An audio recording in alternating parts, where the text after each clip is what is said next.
Hello again, it's Scott Hamilton with another podcast, this one of a much different nature. We will call this an opinion podcast.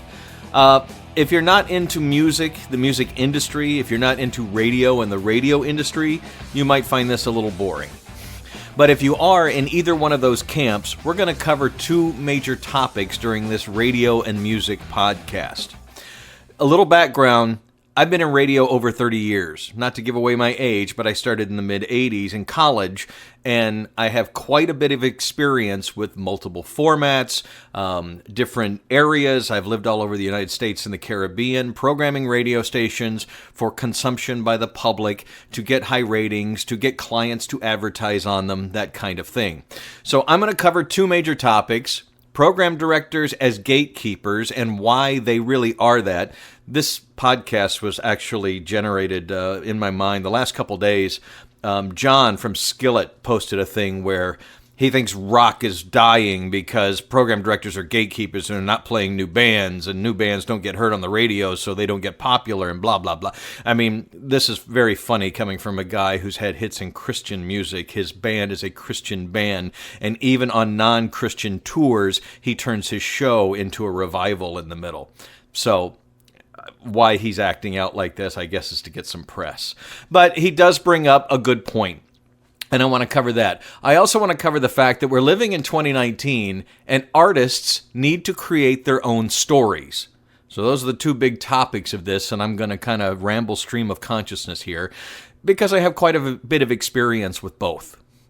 Let's start with radio. Back in the 70s, an album-oriented format came around where program directors and DJs would pick up albums and just play cuts off of them. You got to know the album, and you bought the album, and albums kind of what people are, the vinyl resurgence now. You would put it on, you'd listen to a side, you'd read the lyrics, you'd get into it, you'd flip it over, you'd read the lyrics, you'd read the liner notes. Kind of why I got the name ROCKFILE. I used to read all the liner notes while I was listening to stuff, and I remember all that crap. So anyway, that became how people consumed music, and there were radio stations formatted that way that had a lot of freedom. But as technology grew, as society grew, radio became a very consumable product, even more than it had been in the 50s and 60s. You need to pick an audience, and you need to serve that audience. You can't just go on the radio and play any song you want. Not these days. It just doesn't work that way, and it hasn't worked that way for decades. So when I got into music in college radio, I did my first air shift at the end of 1984 and got we used to have to get an actual FCC license. I got my first one in January of 1985, so I consider that kind of the beginning of my career. But we had two turntables. We were the second or third radio station in the state of Georgia to have a CD player behind 96 Rock in Atlanta, WKLS. And on the wall, we had these shelves. And the shelves were different lengths, and in the shelves were albums. When a new album came in, the music director sat down with the album, listened to the whole album, and then on the label marked the cuts that he recommended to play. That may sound a little bit like, I don't know, censorship or whatever, but it really helps when you're busy, you're in the studio, and you need to pick a song. You may not be that familiar with the album. You don't have time to listen to the whole album, but you need to play a song next, kind of thing. So the shelves were of different lengths. The heavy rotation songs, that was a very short shelf. And you could play anything on the left side of the divider. Once you finished with that song, that album, you would put it on the right side of the divider. And it was a good shift when you got to the end of dividers and could move the whole divider back to the right and play anything you wanted on the shelf. But there was heavy, medium, and light rotations, each shelf being a little bigger, so it would take longer for those albums to come around. And then there were gold formats that were massive shelves where, there was every Zeppelin album or every Black Sabbath album, and you couldn't play another cut off Zeppelin 4 until you played something off the other Zeppelin albums, and moved them past the divider. So after a couple years of college radio, I got a job working in a local top 40 radio station where I learned a music scheduling program. Basically does the same thing. A music scheduling program, and there are quite a few out there that are in use these days, and I hate to dispel any myths about radio, but we're not just guys sitting in a studio playing songs. It just doesn't work that way. Program directors and music directors generate a log. A log is scheduled by the music scheduler based on rules you set up for it. You have categories: heavy, medium, and light if you're a current radio station. You have different gold categories, usually broken up by era. If you're an oldie station, then you break up the dates by the era that the songs came out. If you're a contemporary station, well, the dates are much shorter. Like if you're a top 40 station, you only go back a few years because that's the attention span of that format. So things have gotten a little different as we get farther into the future of all of this, but the music scheduling is still the same. Songs are coded with an alternative sound or a heavy sound or a pop sound, or, you put sound codes on them, you put tempos, you put all of these aspects of the songs into the schedule program, you build some templates, and you have it schedule. Then the music director or program director sits there for several hours and tweaks that log until it's perfect in his eyes, or his ears, so to speak. And that's what gets played on the radio the next day. Now, at some stations I've worked at, the jocks have a little freedom, especially in morning and afternoon drive. Requests come in, you want to change things. If you're not doing something like a no-repeat workday, you can mess with that format. This kind of thing happens for all the formats: for country, for urban, for top 40, for adult contemporary, for rock, for classic rock, you name it. You just adjust based on the format of the music. And when you're talking radio, an FM radio signal, a 50,000 watt signal, has a 75-mile radius. And that's all the people who can listen to the radio in that radius. So when a company buys a radio station, they will do a lot of research. And they will see what the people in that market want to listen to. And based on what's already in the market, and based on maybe a hole they think they can fill, they will format a radio station a certain way to get a certain part of that audience. The goal being to try and get either as high ratings as you can get, that usually translates into more money, or a format that clients want to advertise on. And that is how radio stations make money. Radio stations are money-making businesses. They have to. Transmitters cost a lot of money and power. Staffs. That's why we have salespeople and that kind of thing. Internet radios kind of open things up where it doesn't cost me very much to run my radio stations every month, but I also don't make any money on them either. So the idea that a radio station just needs to play this song because it's great and it sold 1 million copies doesn't really work in the context of this radio station has to play what fits this segment of the market they're going for, if that makes any sense to you. So when John came out and said that, program directors are gatekeepers and they're not playing new music, well, maybe the stations in this market, the market's not into new music. Since you walk into a record store and don't find very many records anymore, Best Buy stopped carrying music. FYE, music and movies, is in their title. Go in there and try and find more than a shelf of CDs. They still sell some vinyl because people are buying that, and there's a high markup on vinyl. But other than Amazon and everything else, everything's become downloadable.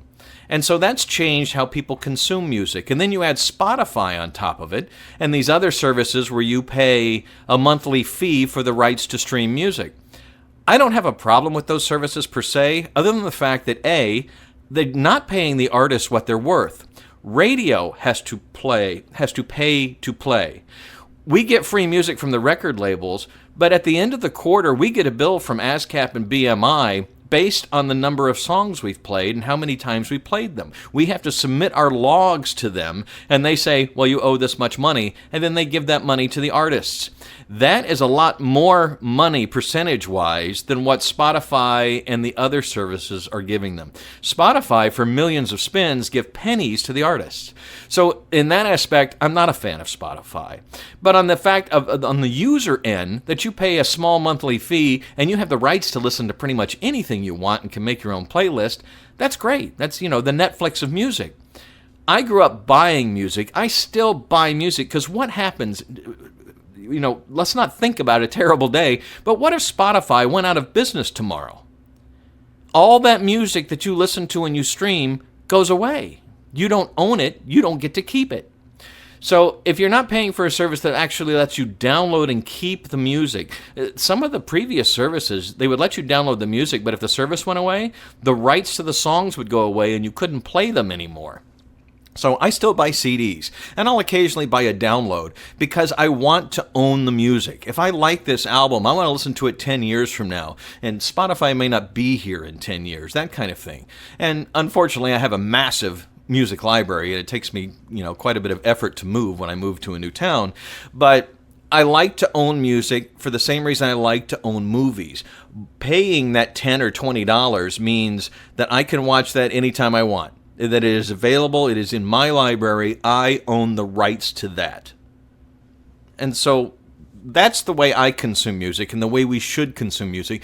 But I understand short attention spans, ease of use, that's why Spotify and the other streaming services are doing so well. But you don't own anything there. And they're not paying the artists very much. So going back to radio, program directors were the gatekeepers. When I get new music into my radio stations, I'm different. I am not trying to satisfy a 75-mile radius. My audience is worldwide. If you have the internet, you can stream ROCKFILE radio. And in the beginning, I was a more conservative mix, trying to play more familiar music than new music. But I realized there's a lot of people out there doing that. There are thousands of classic rock stations. There are thousands of mainstream rock stations.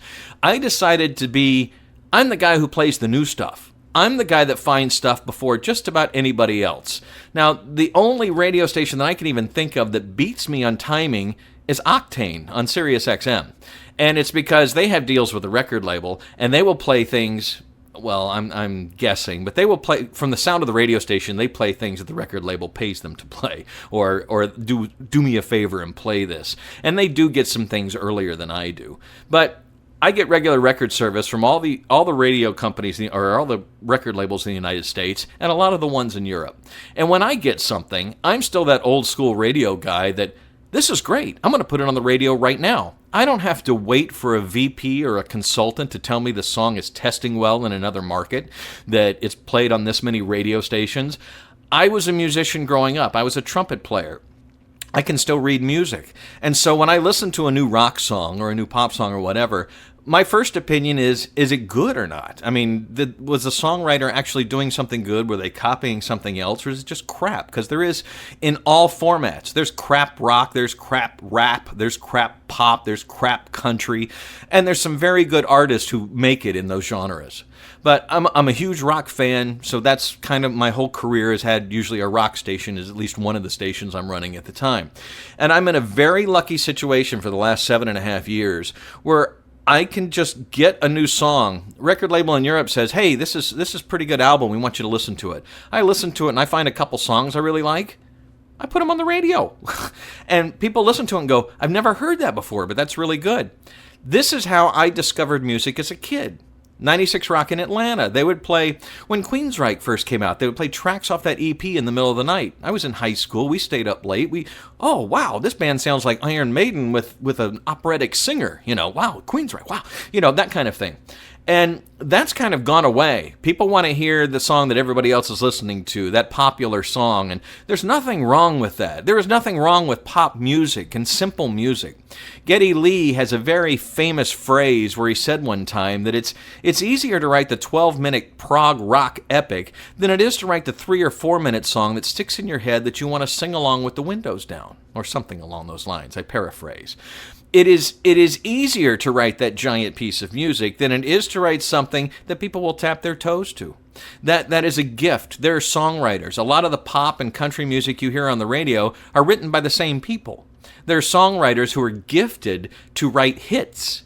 And again, there's nothing wrong with that. If that's the kind of music you like, more power to you. I tend to like things that are a little more challenging. I like movies that I have to watch more than once to get the full meaning out of. I like albums that I have to listen to more than once to really digest. The new Opeth album, the new Tool album. These are not albums you just put on in the background. These are things that you listen to multiple times and go, wow, I get more out of it every time. It's a deeper experience. That's just me. Some people just want a good beat and something you can dance to, and that's fine. But to say that radio shouldn't be gatekeepers. A radio station where there's millions of dollars online and hundreds of thousands of listeners in their market can't just play every song that comes down the pike. Some songs don't fit the format. Some songs just aren't very good. Some bands don't translate well live. Some bands don't have a story. Some bands don't have a fan base. That you can't just... It is the entire time I've been in radio, there's been baby garage bands who go, play our stuff, it's just as good as whoever else, and I'm sorry, it's not. You don't sound like Zeppelin, you don't sound like Godsmack, you don't sound, you don't, Matchbox 20, whatever. You think in your mind you do, but you don't. And these days, with the technology that pretty much anybody can record anything, anywhere, it is an amazing time for music, and those baby bands are sounding as good. I've got projects that are one or two guys. Sounds like a full band. The songs are deep, well-written, compelling to listen to. I'm playing them on the radio alongside guys that spent millions of dollars to record in Abbey Road studios. It is a whole new ballgame. And when I hear people my age say, there's no good music out there, well, it's because as we get older, we don't do the work. After you get out of high school and college, life takes over. And you don't listen to albums and just sit there because you have other things to do. You don't go to a record store and look for new things to listen to because you have other things to do. And it's easier to go, well, my favorite format is I just love music from the 80s, or I just love music from the 90s. This is 2019. That was 30 and 40 years ago. If your mother had said growing up, well, I like music from the 40s. I like music from the 50s. You would be appalled.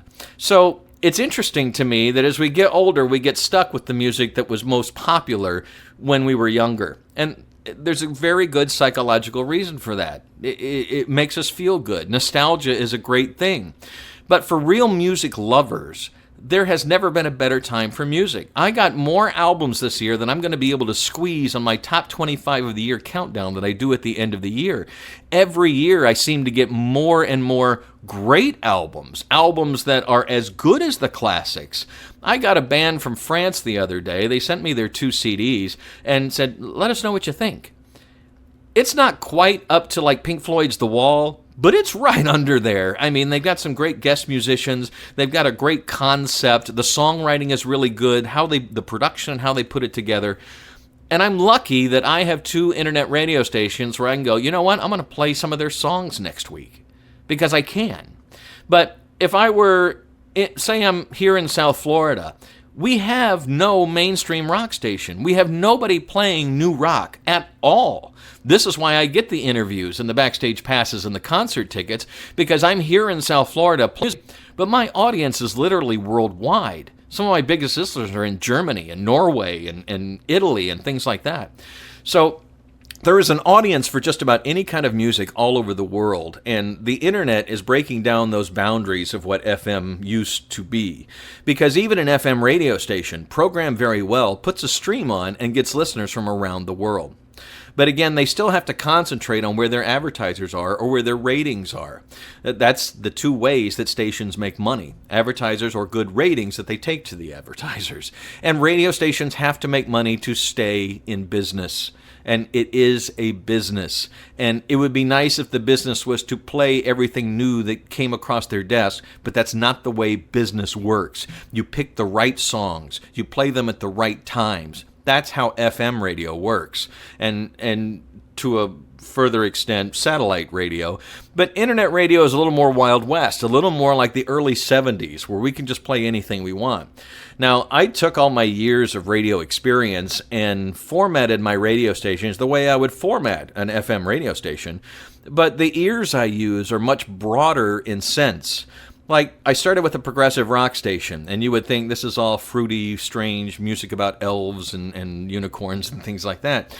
But for me, progressive music today encompasses music that is basically too complicated for mainstream rock listeners. The station was on for a month. We had listeners in over 20 countries, and a few friends went, well, can you play some music that's a little more familiar? So that's why I started Fire, the other radio station. I call it a hard rock station, but really it's any new rock that fits next to the rock I've chosen This is we're going to champion what I consider to be good music. And this is my opinion. This is what I get paid for. It's what I've always gotten paid for, is to have an opinion about music. And it's an informed opinion because I can read music. I can play music. I understand what it takes to write a song. It's not easy. But I also put myself in the ears of the listener and what the listener wants. And sometimes a listener doesn't want that 13-minute Tool song. I understand that. It's one of my favorite things on the planet, but it doesn't appeal to everyone.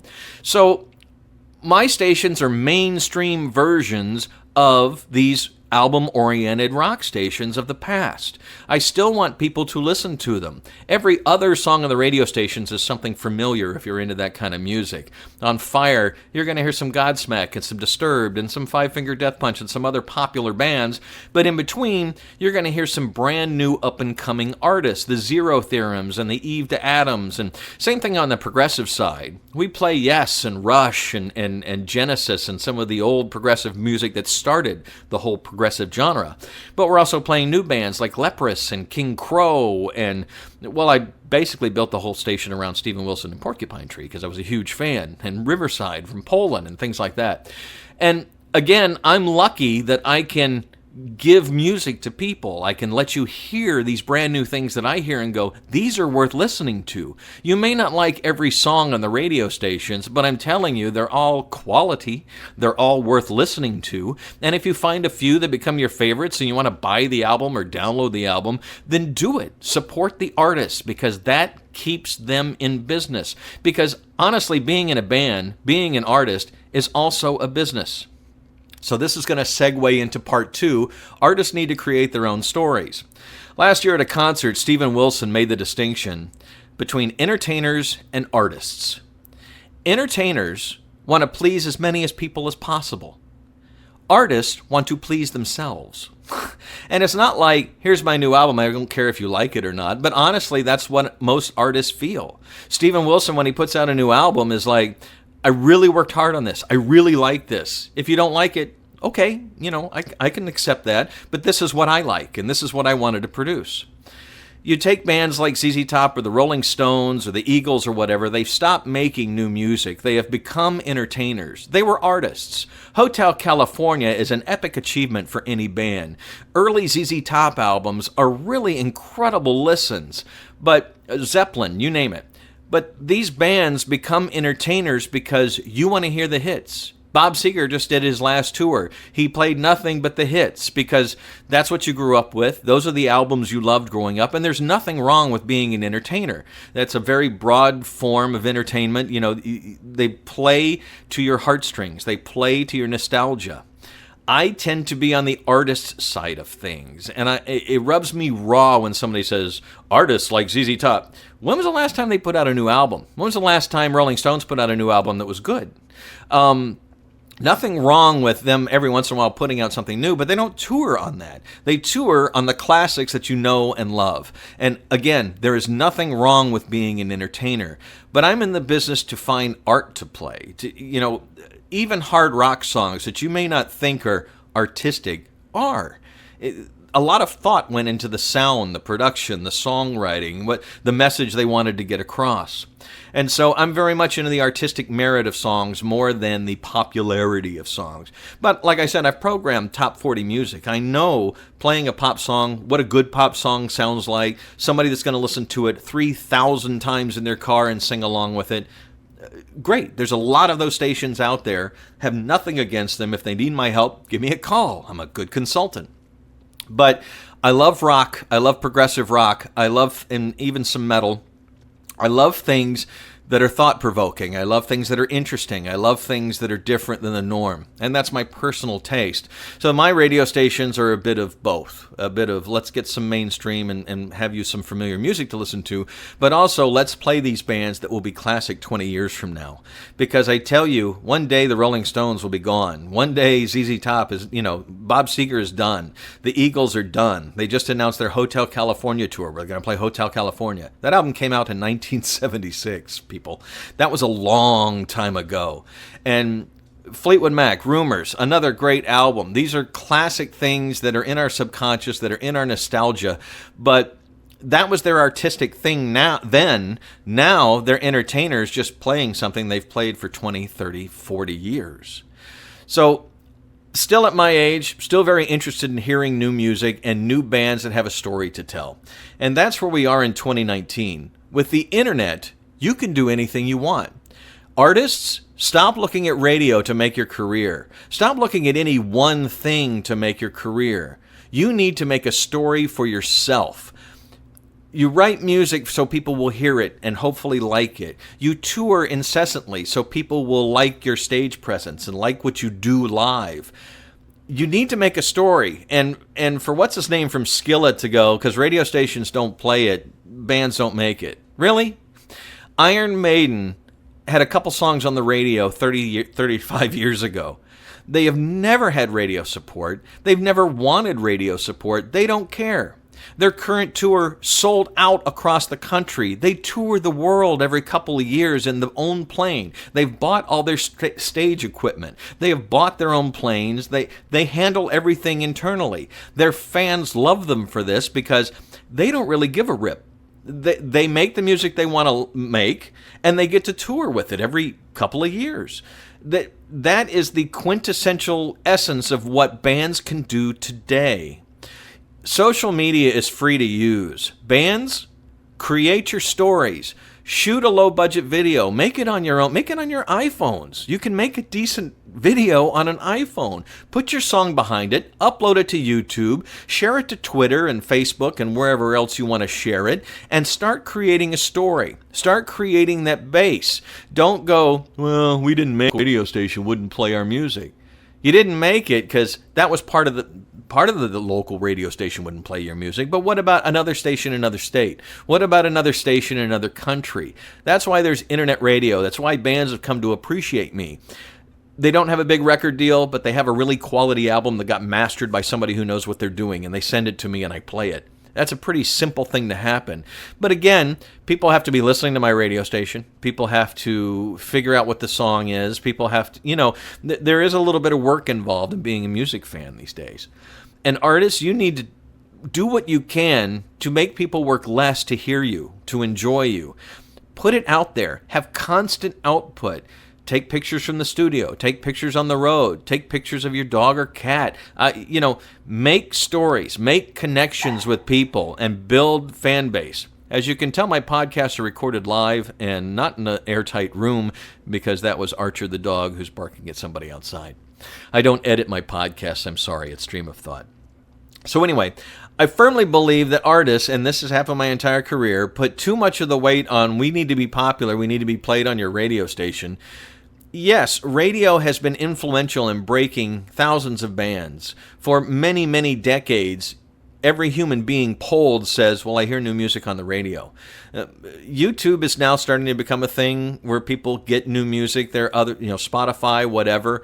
But for many, many decades, radio was the number one answer to the question, how do you hear new music? How do you consume new music? How do you find out about new music? And there are many more pieces to that puzzle now. And for what's his name from John from Skillet to say that radio gatekeepers aren't letting new music be played is silly. Because if you're worried about the radio station in whatever Iowa and you're not sending it to all the radio stations worldwide, you're hedging your bets on just a few. And that doesn't make any sense to me in modern times. There are so many outlets to play new music. Get your stuff on Tidal. I figure it's probably expensive. They're pretty expensive monthly fees, but Tidal is a great way to listen to high-end music if you're tired of MP3s and some of the screechy sound that comes from them. Tidal is a high-end streaming platform, very much like Spotify, but all high-end, high-quality forms of digital files that sound better when you stream them, whether it's on your computer, in your car, on your phone, whatever. A lot of people consume music on their phones these days, which is not an optimal way to consume music. I wish everybody had a great stereo system. This is why people are getting into vinyl now, because it's better sound quality. I will fully admit that an album on a kick-ass turntable and a kick-ass sound system is an incredibly warm, very natural, in the studio kind of sound. I personally got rid of most of my vinyl because I don't have the time to take care of my turntable and stylus. I don't have the right system. I got into surround sound. And for me, bands that release surround sound mixes, Steven Wilson has been Grammy nominated for his surround sound mixes. That sounds better in my sound system than a 2-channel vinyl recording in my system. On your phone, you're not going to tell much difference between vinyl and digital. You're really not. People that buy these cheap systems where it's a turntable and its speakers are inside, you're really not enjoying the full vinyl experience. You need big speakers, you need a good amplifier, you need a very good turntable with a very good cartridge, and you will get an incredible sound from vinyl. But paying $30 for an album if you don't have that kind of setup is a little ridiculous in my eyes because, well, you're just supporting a format because your parents don't listen to it anymore or whatever. And now CDs are going away, and CDs are incredible sound quality. Yeah, some sound a little strident or too compressed or whatever, but we're getting past those sound wars of the early 21st century. Music is mastered better now. Music sounds better now. And there are so many bands out there that have heard Steven Wilson mixes and have heard some of these other artists that pay a lot of attention to how their music sounds, quality production-wise, that they are emulating that as well. And it doesn't need to be the loudest thing on the dial. It doesn't need to be the loudest thing in your player. I get some files and I throw them in my editor, my audio editor that I'm using right now to record this. And there's no peaks and valleys. There's no headroom. There's no levels to the music. It's just a solid green line of noise. Take a step back, pull things back a little bit. Don't try and be the loudest band out there unless you're a death metal band. Then, of course, then compress it and push it to the max and redline those VU meters and go crazy. But for the average listener, that gets fatiguing. And music needs to have peaks and valleys. Radio stations need to have peaks and valleys. Have some variety on your albums. Don't make every song sound the same.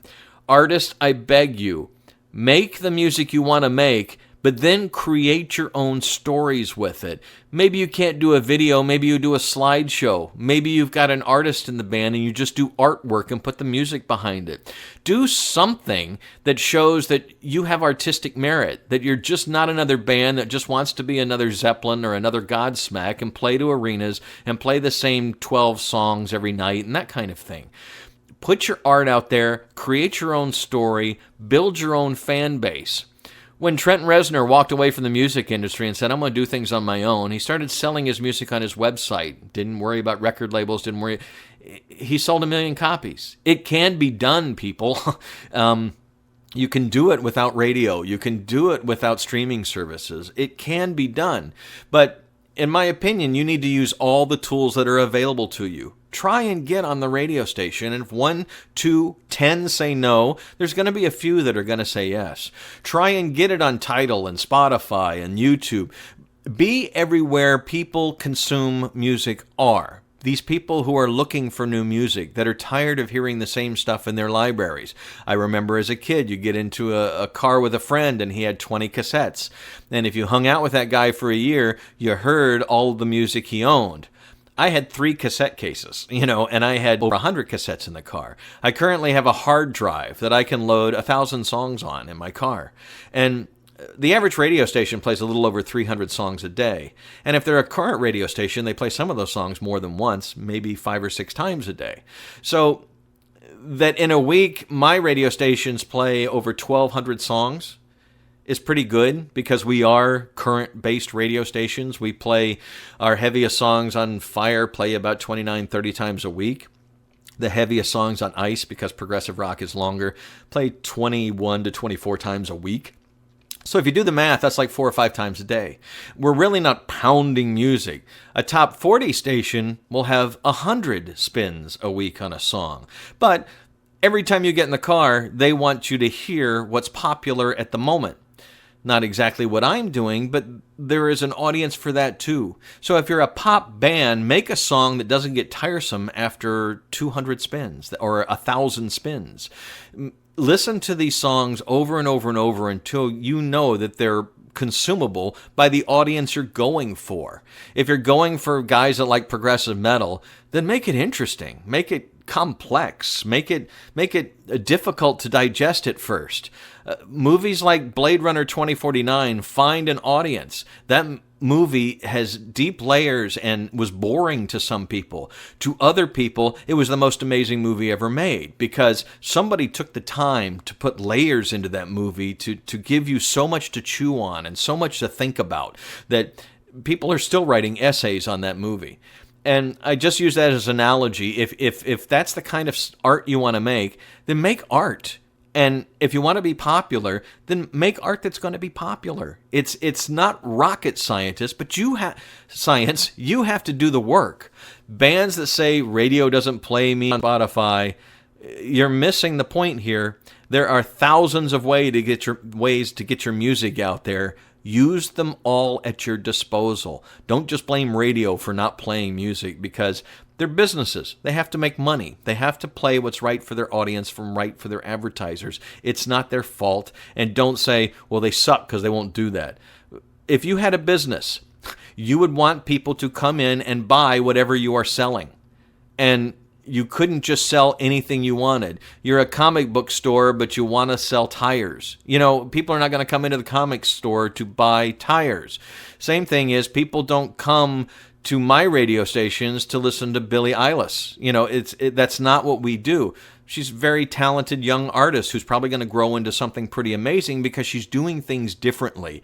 Not always thrilled with what she puts out, but that she's trying different things and not just trying to be another singer with another pop song is refreshing in the industry. And so in my corner of the universe, I'm looking for interesting. I'm looking for artists who are trying to get their art out there and trying to get their art heard. And yes, I play a lot of mainstream stuff, but this is good quality. There is nothing wrong with bands that sold 1 million copies. The album was obviously well made, and a lot of people like it. But for somebody to go, I've got 10,000 or I've got 10 million Spotify streams. Well, people are paying a small monthly fee and they'll listen to anything for free. You'll watch anything on Netflix. You will watch bad movies on Netflix because there's nothing else to watch. Not what I'm into. I'm not just going to play bad songs and hope that you will stick around because most people in the internet, if they hear a song they don't like, they tune out and they go listen to something else. And so I don't want you to do that. My songs all kind of go together. They kind of flow and fit into the mix. And most radio stations that are well programmed are that way. So that's the reason why program directors are gatekeepers and should be. They were back in the 50s and 60s. The program director would hear a new song and go, this fits the radio station. When I hear a new song, it fits one of my radio stations or it doesn't. For example, I'll wrap this up shortly. The band Leprous has grown from a progressive metal band that was quite abrasive in the beginning to something very melodic, very consumable, almost pop sounding. The new album is freaking amazing. It is probably the best thing they've ever done. But there are fans out there going, Look, to me, if an artist is going to make the same album over and over, they get boring. AC/DC peaked at Highway to Hell and Back in Black. After Back in Black, every album sounds like Back in Black. For their fans, there's nothing wrong with that. For the tours, they were always great live, but the songs all sound the same. Metallica tried to evolve. People kind of rebelled a bit. Lulu was not a great project. It really wasn't. But at least they're trying to still be artistic in what they do. But they're on their way to becoming entertainers because Metallica still, the majority of their show is based on their old music. Nothing wrong with that. Enjoy it. Go see the shows. They're fucking great live. I'm sorry. But again, new artist, you're trying to break through. You have more opportunities than music has ever had. Watched an interview with Will Smith a couple nights ago. He was like, when we wanted to make an idea for a TV show or movie, it would take months to get that out. You had to get funding. You had to find the right people to film it and make it. And these days, with your phone, with your computer, you get an idea, you can throw it down right now. Within an hour or two, you can have it uploaded. These podcasts, I whip these things out and upload them immediately. There's no waiting. I don't have to get anything approved. It doesn't cost me anything but time. And I give you my opinion or I interview this artist and then I upload it. It's simple. You can consume it anytime you want. You can subscribe to my podcasts and you can follow my radio stations and you can listen to things at your leisure. That's what's great about the internet. And people complaining that they don't want to use that they just want to get on their local radio station because that'll make them popular. Well, it's a lot more involved. Maybe people don't really like your music. Maybe people don't really want to hear something new from that style or whatever. But there are other outlets out there. And for what I do, people want to hear new stuff, new rock, new prog. That's what I play. That's what I do. There's some familiar stuff in there, but otherwise, boom. So program directors are gatekeepers, and they should be. Artists need to make their own stories, and you can do that so easily these days. Go out there, make some art, upload it everywhere you can, and hopefully people will find you. And if they don't, keep trying. For 7.5 years, I've been trying. I don't pay for any kind of advertising. I just work really hard at what I do. And eventually, people will listen. We have listeners in 168 countries now. And I thank you so much for your support. Buy some merch. It helps pay the bills and keep the radio station on the air.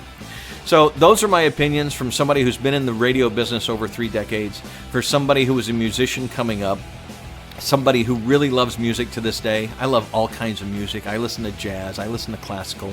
But as I told my stepdad one day, why don't you work on a station that plays classical music? I said, well, all the classical music has been made, and most of it's several hundred years old.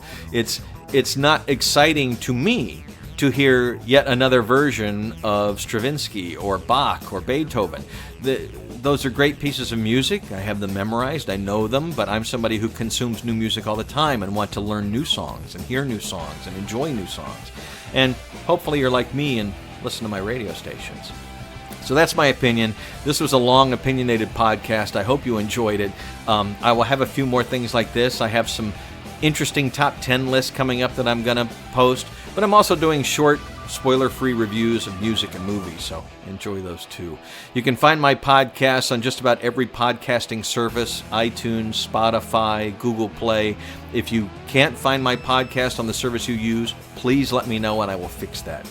I'm Scott Hamilton. I'm ROCKFILE. My website is therockfile.com. You can also check out ROCKFILE Radio. ROCKFILE Retail is my store. We also have merch for my different projects, so you can buy some stuff there and help support things without just giving us money. So I appreciate it, and thanks for listening.